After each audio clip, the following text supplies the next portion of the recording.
Hello, everyone. Welcome to the Catching Up with COPE podcast. COPE is the Coalition of Parents in Esports, a 501c3 nonprofit organization that provides programs and scholarships to empower youth, parents, and educators to utilize gaming to build confidence, curiosity, community, and careers. I'm your host, Friday, and today I am here with Elliot. Elliot, thank you so much for joining us.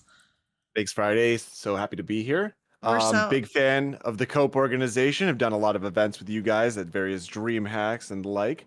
So good friends of mine over at Cope, and really just happy to be here talking to y'all. we're so happy to have you. So, just to start things off, can you tell us just a little bit about who you are and what you do in the space right now?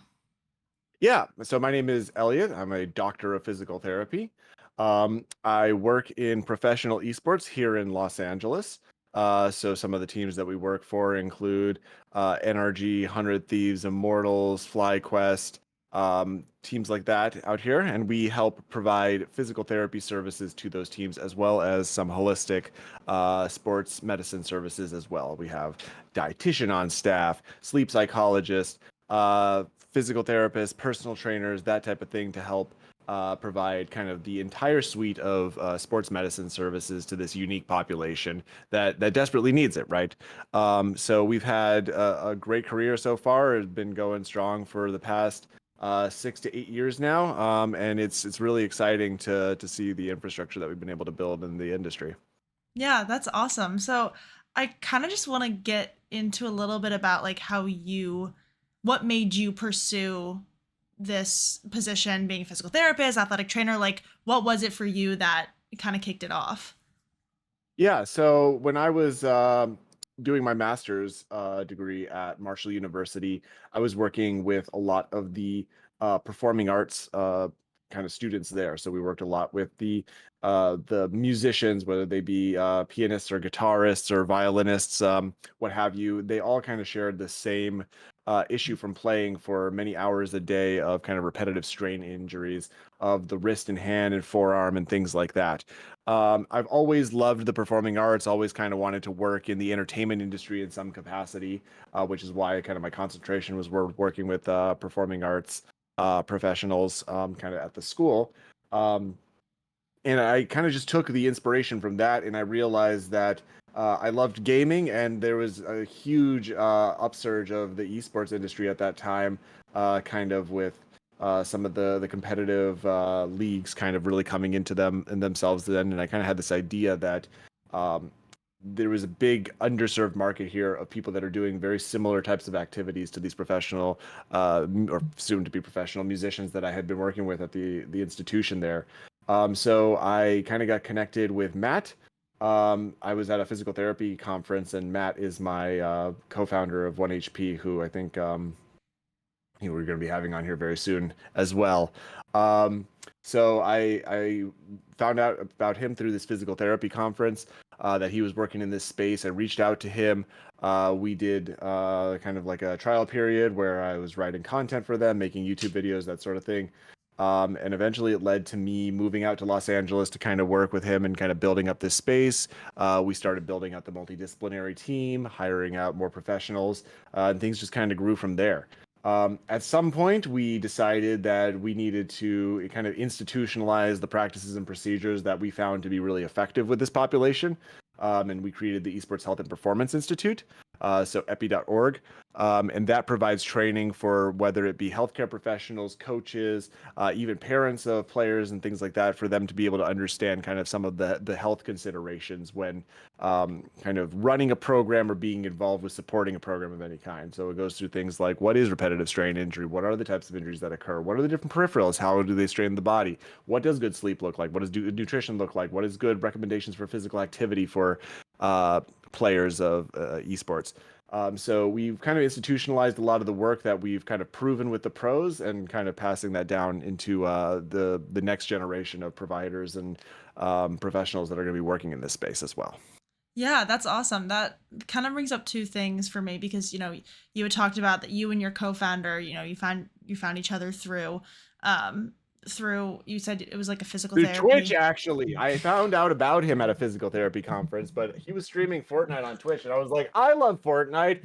Would you like to play with me sometime? I'm also a physical therapist, so we started running duos, and we started talking about doing this. So yeah, Oh my it's god, that's very, so very gamer moment. no, that's awesome. That's so fun. I mean, the majority of the people that like I meet in this space that have played in like influential parts of my life have come from literally just like playing a video game or something and then connecting Yeah. and then that sort of thing. So I want to ask you like what that was like to be able to work with him and create something that you both felt really passionate about in this Yeah, space. so it was really cool because I had had this idea kind of independently on my own, but it wasn't very fleshed out. And then to find somebody who had actually like taken it upon themselves to actually begin the work was really, really awesome. In kind of developing all this. So I definitely think he was very much like ahead of his time and seeing the big need in this space and actually doing something about it. So kind of eternally grateful to him for that, but also like being able to kind of help flesh this out has been a huge honor of mine, I guess. And just being able to help build these systems and things. It was nice that I didn't have to start it from scratch. I'll just say that. Yeah. No, absolutely. I totally hear you. I think collaboration is so important. So that's why it's like, I think it's awesome that you two were able to kind of build off of each other in that way and create something. And something I want to go back to that you had pointed out. So I was a musical theater major before I like changed my career paths and then switched majors. Yeah, all of For that. All sure. that to be said. Like, I I definitely think that when I was, I mean, I still do this now, but when I was a performer, it was very much like, what can I do to keep myself like the healthiest version that I can be and like in a mental and physical way? And you had said that you saw a lot of performers kind of having the same sort of injuries. Do you find that there's like common, strains that gamers have, whether it's their wrist or their back, or is there something common that you find a lot with gamers that they don't even realize that they are sort of at risk of almost? Yeah, well, so the biggest thread that we see in commonality in injuries, whether it be the musicians that we've worked with in the past or the gamers that we work with currently, is kind of the repetitive strain injuries of the wrist, hand, and forearm. So we talk everything all the way from the elbow, where a lot of these Mm. tendons start, they actually go down through the forearm, through that carpal tunnel region there, into the fingers and the hand, and also the backside is a big problem as well as the other sides and everything that moves the hand. So whether it be mouse and keyboard that we're talking about, or controller, or violin or piano, or even things like crochet, Mm. or digital art,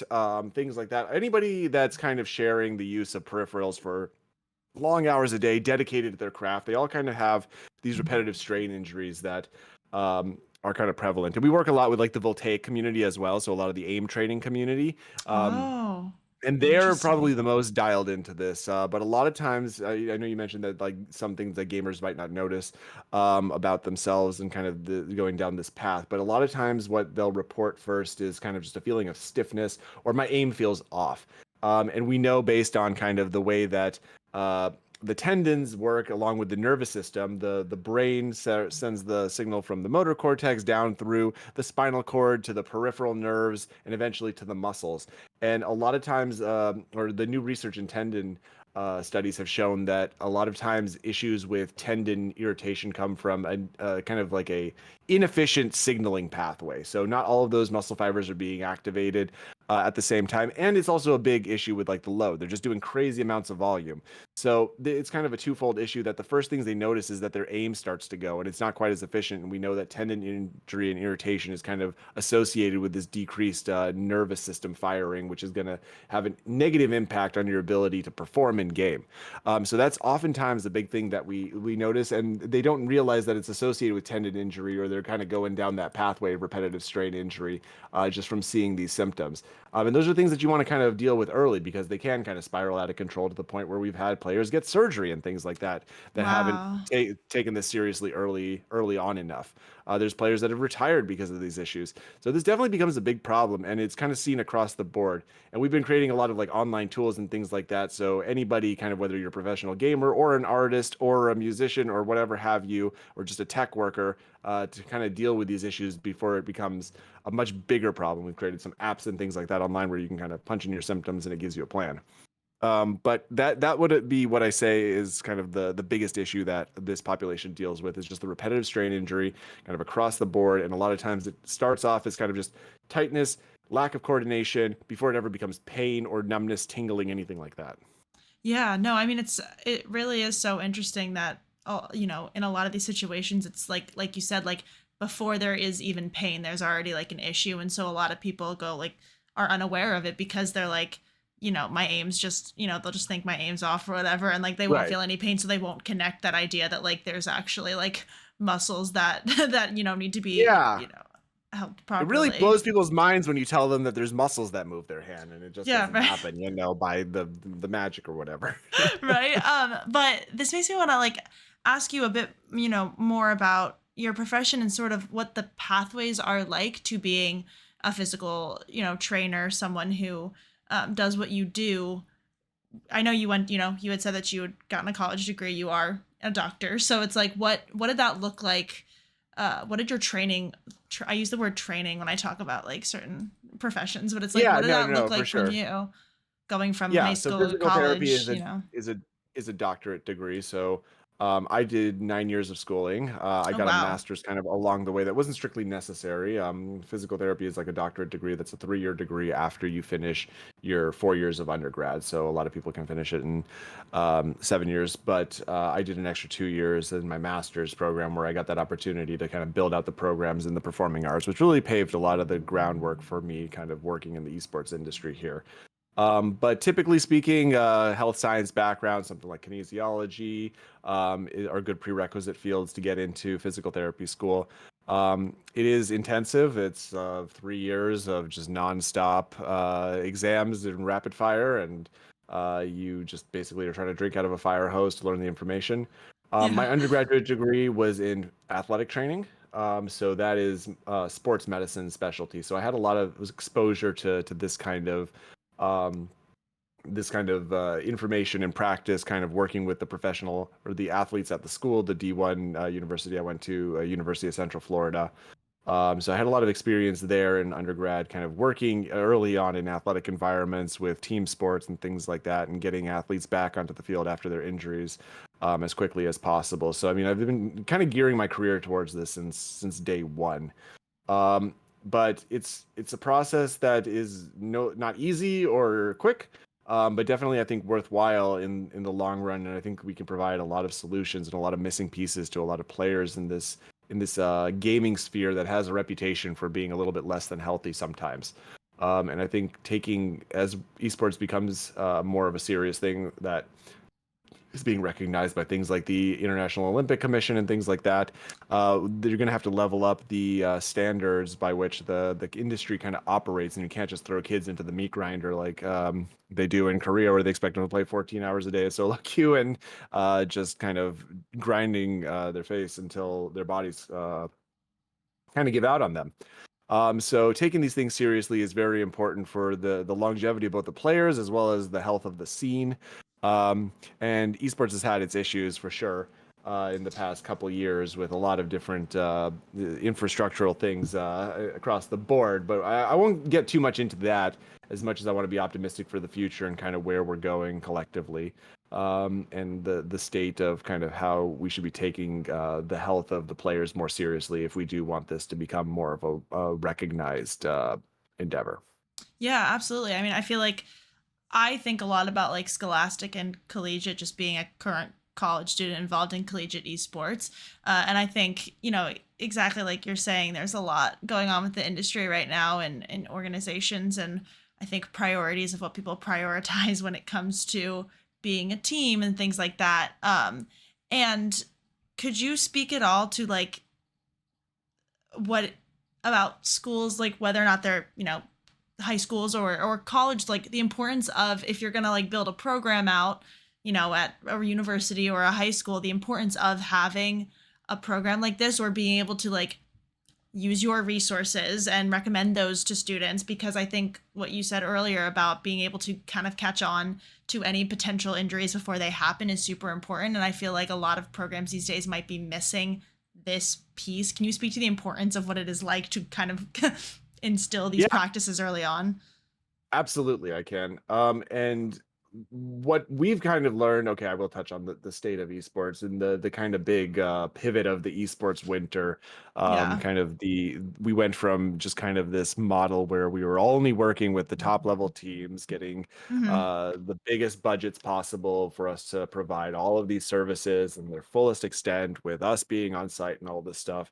And obviously, that's not realistic for most collegiate programs at this state in the industry. Eventually, I'd love esports to be at the collegiate level, like it is at D1 universities, where you have entire physical therapy Yeah. and athletic training rooms dedicated to this, sports Yeah. medicine centers for the athletes and all that stuff. Like eventually, I would love it to look like collegiate, traditional sports. But obviously, we are very, very far away from that right now at this point in time.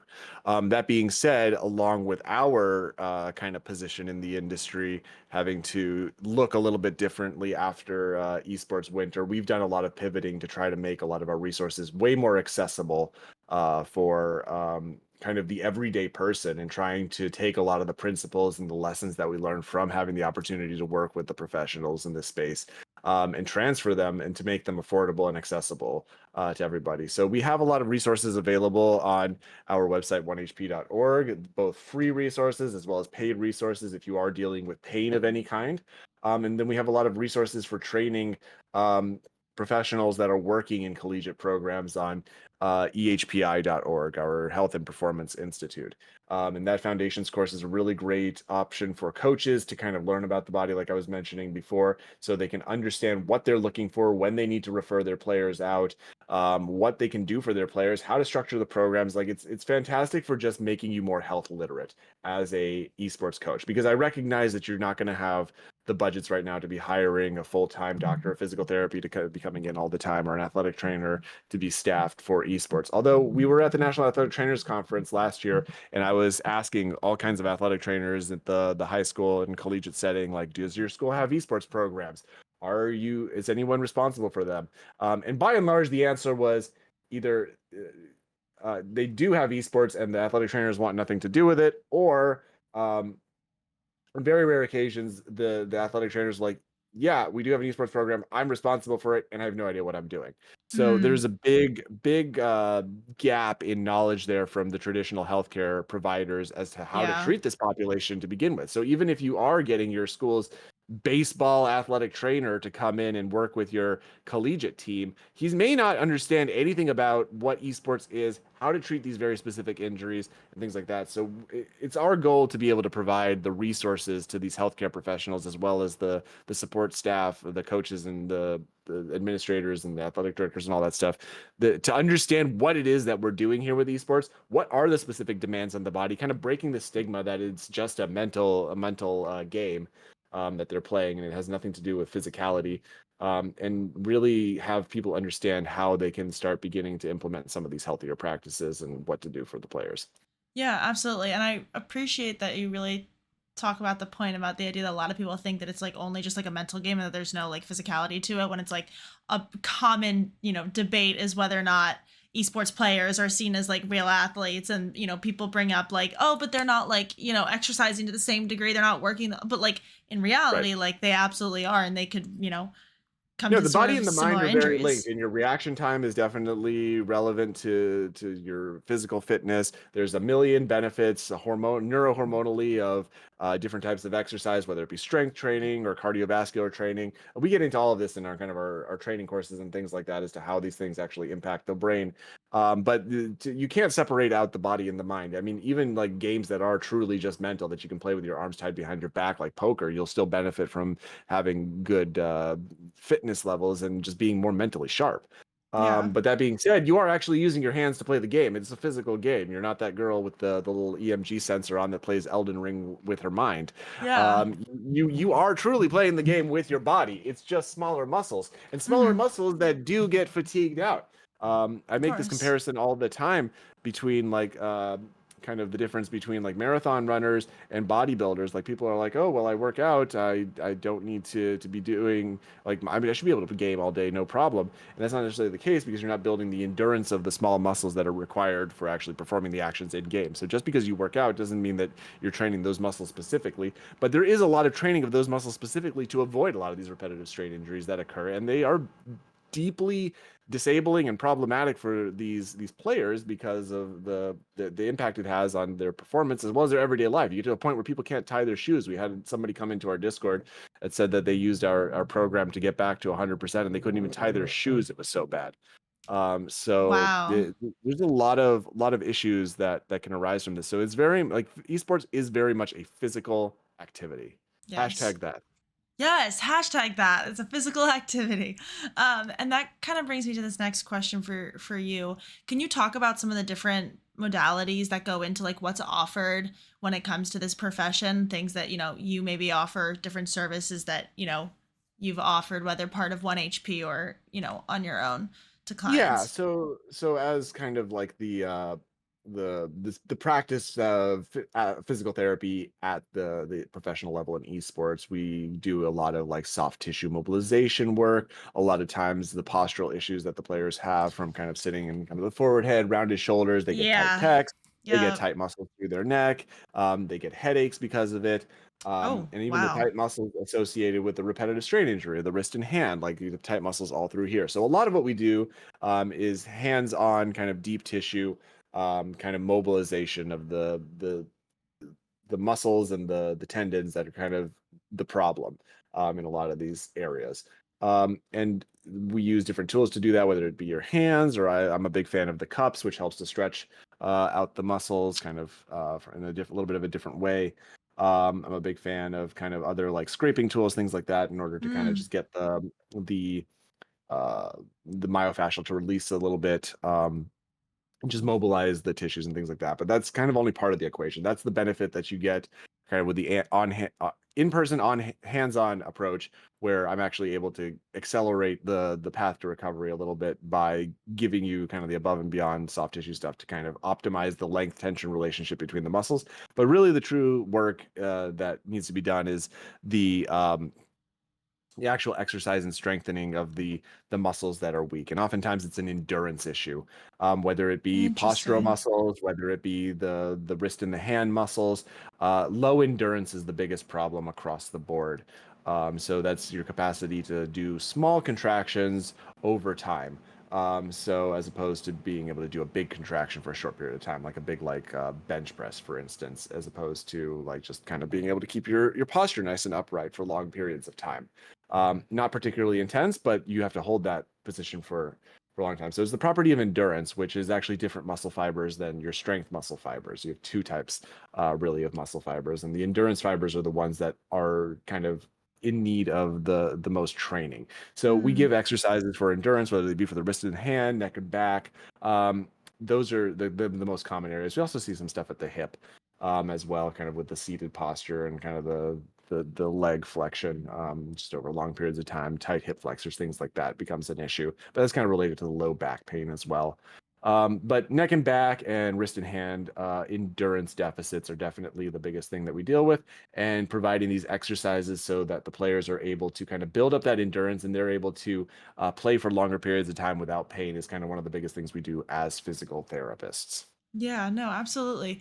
And kind of bouncing off of that, can you speak to the like importance of like having a routine? So, because I've never done like physical therapy or anything like that before. Now Right. I'm seeing that probably I should. But you might probably do certain exercises every so often. Is it like every day? Is it like, does it depend on the exercise? And what's the importance of sort of like building a routine, whether it's before you start playing or whether it's like after, if there's two different types of things you can do around the time frame that you're playing, or what does that sort of structure look like in Yeah, building? 100%. I mean, there's a lot of different ways that can look like. I'll tell you the way that we do it kind of with Shopify. We work with Shopify Rebellion, League of Legends team, and every morning we are doing um, hit workouts with the players. So we go in there and they get 30 to 45 minutes of high intensity interval training. So we break it up into different body segments that are relevant. They have a push day, a pull day, a leg day, a core day, and just kind of like a cardio day. Yeah. So we break it up into kind of these different things that we think are important and for the different body regions to help to provide that muscular stability so they are at less risk for developing some of these repetitive strain injuries. But so I definitely think that every day you should have some kind of mixture of strength and cardio, which is why I like HIIT training specifically. It's kind of somewhere in the middle of the two. Um, you should definitely have some kind of a stretching routine. So um, kind of during breaks while you're playing or kind of before and after. You should be stretching the muscles that you know kind of cause you problems, whether those be your pecs or your wrist and hand. Having that kind of baked in, making sure that you are taking breaks every 45 minutes and getting up and standing up for at least 5 minutes. This can be kind of between cue times and things like that, whatever's convenient. Making sure that you're hydrating is really important. Keeping a couple liter bottle of water on your desk throughout the day and making sure that you're drinking that. And that'll also help you stand up and get out of your desk once in a while to run to the bathroom. But hydration super important there, making sure that your diet is looking good, that you're not just door dashing fast food all the time. Um, so I'm just making sure that you're eating lots of vegetables and fruits and kind of every color of the rainbow on your plate regularly and good quality proteins instead of just kind of greasy fast food all the time. So just all the kind of typical like normal like healthy recommendations are important for kind of building into your routine and not letting yourself fall into kind of any of these pitfalls. And it's really easy to preach that kind of thing and a little bit harder to do it in reality, but kind of keeping those things in mind if you really do want to perform at your best is really important. With those things being said, just making sure that you are exercising daily, eating right, sleeping right, hydrating, all the basics go a really long way. And we haven't even gotten to like the higher end like performance stuff that you could be doing. And I don't even think the industry is there yet. Like we've tried to implement some higher level stuff, and it really just comes down to getting the basics right first. And Yeah. it seems like a kind of reset every split or something. Anytime you get a new crop of players, you're kind of starting at ground zero again.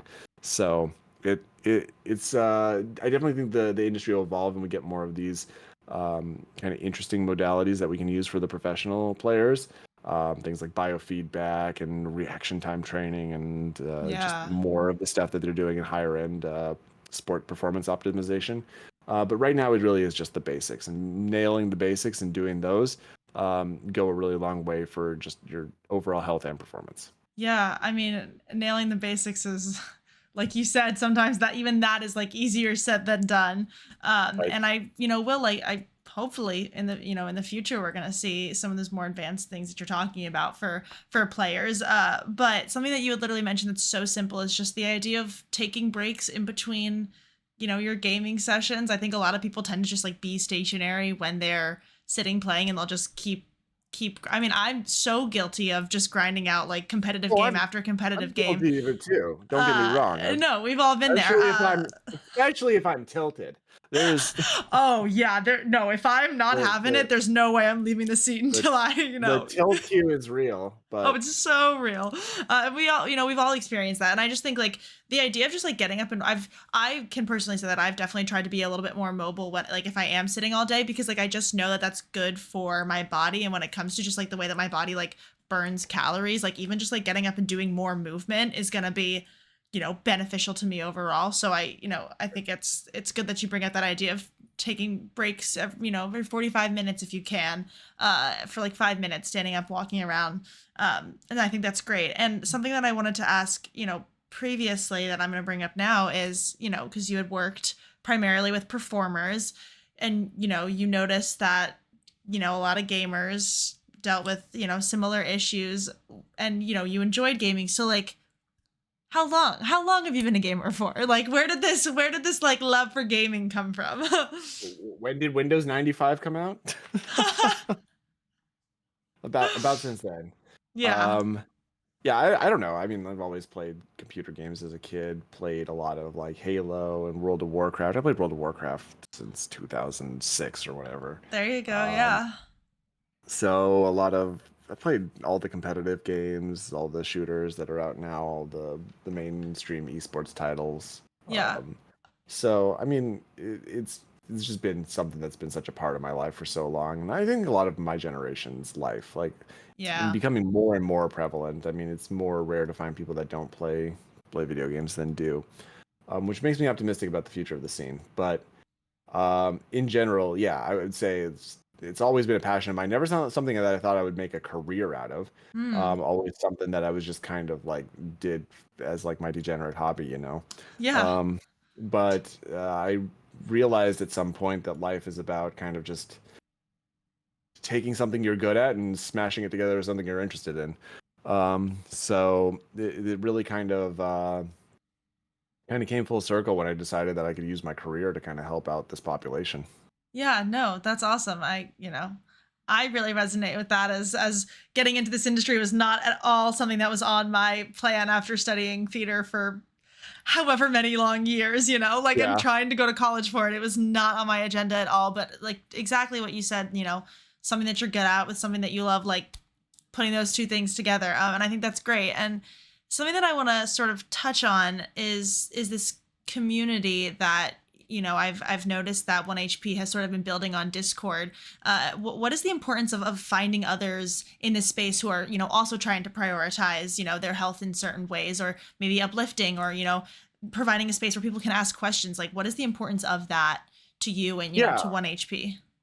Well, humans are by nature community driven beings, right? Like having a community of other people that are going through the same thing makes going through that thing a lot less daunting and a lot less scary. And having the support of professionals that know we've been around the block. I've seen almost everything at this point there is to see in kind of injury rehab and things like that. So nothing scares me when I see it, but seeing so many people that just don't really understand like why they're in pain or why they're having these problems, and just coming into the community and finding other people that are also struggling with them is a great way for them to kind of find that kind of peace with it.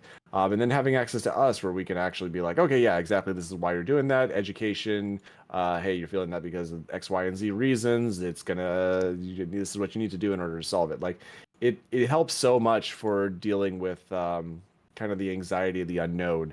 And at the end of the day, we're just creating a community where people are actually finding benefit in it, and I'm like actually seeing the positive results of it, which is super rewarding for me. Like, it's one thing to just farm a bunch of users and engagement and things like that, and say, hey, we built this big community, but to find a community where people are actually getting something out of it in their own lives is super cool.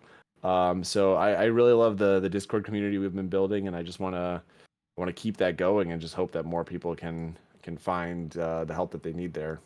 Yeah, absolutely. I mean, and to what you had originally said at the beginning, being community driven, just like naturally as people, like finding community and similar people who are going through similar things has always been, I think important to me, and clearly so many others.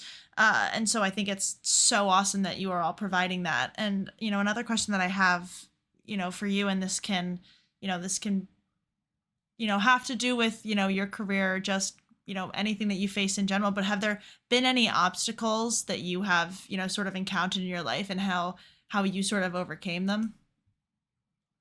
Yeah, I mean, there's been many obstacles throughout the course of the career, and just kind of making my way in the scene and things like that. I would say the esports winter being kind of the one that I'm currently dealing with. Yeah. And having to kind of pivot our business model from being a lot of like direct services to less direct services and more Mm, like online services, which has been good. But I mean, life is about being flexible, right? Like you're never always like nothing ever is going to go exactly the way that you want it to go. And taking your past experiences and then turning them into something that's productive in the future, I would say, is the best skill you can learn in life. Because you're always going to have kind of these wrenches thrown into your gears and stuff, and things won't always go your way. And just when I saw a lot of the stuff going down with all the layoffs in the gaming industry and stuff like that, and the esports industry kind of taking the big hit as a result of it. I mean, we were still working with the teams, but not to the extent that we were when things were booming at the peak pandemic when all the VC money was flowing, you know. Um, so it definitely has changed the way that we practice, but I wouldn't say it's any less meaningful. I still am helping gamers. I'm still able yeah. to get them back to 100%. And I'm able to help more gamers now than I was when it was just me working individually with the teams. And I'm able to focus more of my efforts on kind of making these protocols available to everybody, and not just this select few of elite gamers who I still get the opportunity to work with, don't get me wrong, but it's not Of like all course. consuming like it was before. So it's about taking negative situations and trying to make the most out of them, you know? Yeah, absolutely. And I love that you really touched on the idea of being adaptable. Like when something like this when esports winter pops up, and being able to sort of shift business models and providing potentially more accessibility to more players than you were able to before, and sort of adjusting to that. I think that's really super important, and it's great that you've been able to do that. One of the things that I do on this podcast that we had talked about is this little hot seat. And so it's nothing crazy. But I do just want to throw some like insane questions out. No, I'm kidding. The first question that I have for you, honesty is the best policy here. Does pineapple belong on pizza? I mean, people put it on pizza, so I guess it belongs there.